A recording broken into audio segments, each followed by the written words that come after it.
It was a crisp, cold night, under an inky black sky filled with millions of brilliant white stars, and the ride home from the clubhouse took 20 minutes or so. I loved riding on my own at night.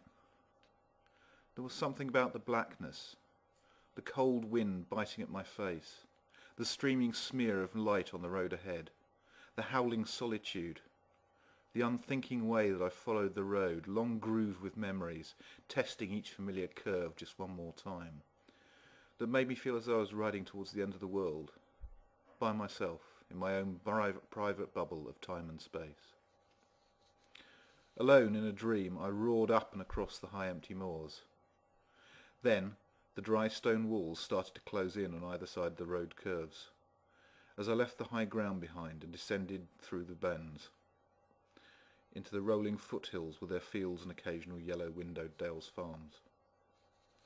Down here, the road home was along a mix of old straight Roman roads that just begged me to gun the motor, the wind whipping past my ears singing that strange music, and sudden twisting curves familiar through years of instinctive riding, requiring fierce braking at the last possible moment, the bike drifting, using all of the available road to get the right positioning to hustle through them, the bike heeled over to maintain the speed and set me up for the acceleration that pulled me upright again as I set up for the next bend.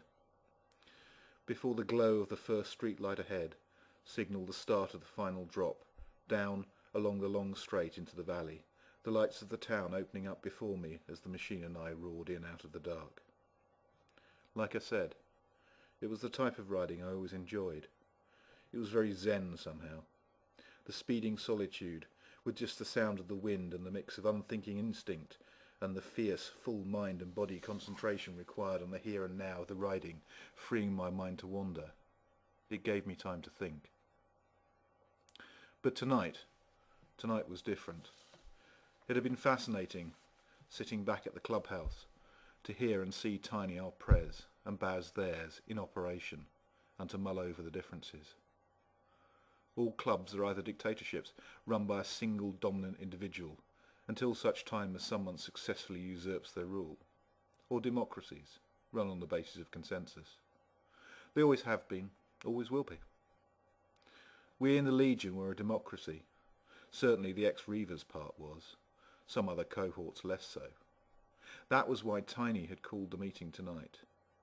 If there was something important to be said, we all needed to hear about it if we were to decide what we, as a club, were going to do. Baz, by contrast, ruled his charter with a rod of iron. A bit like Butcher did with his boys down in Mackhamland. I'd never been surprised that those two got on so well.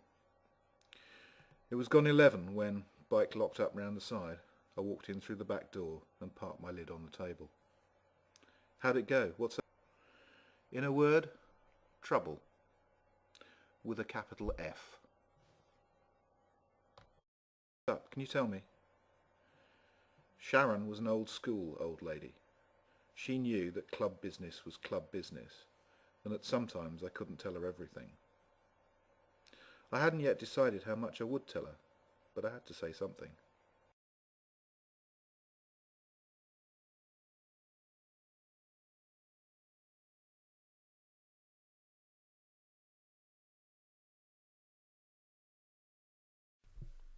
For more biker fiction, look out for Heavy Duty Attitude, due out in 2011.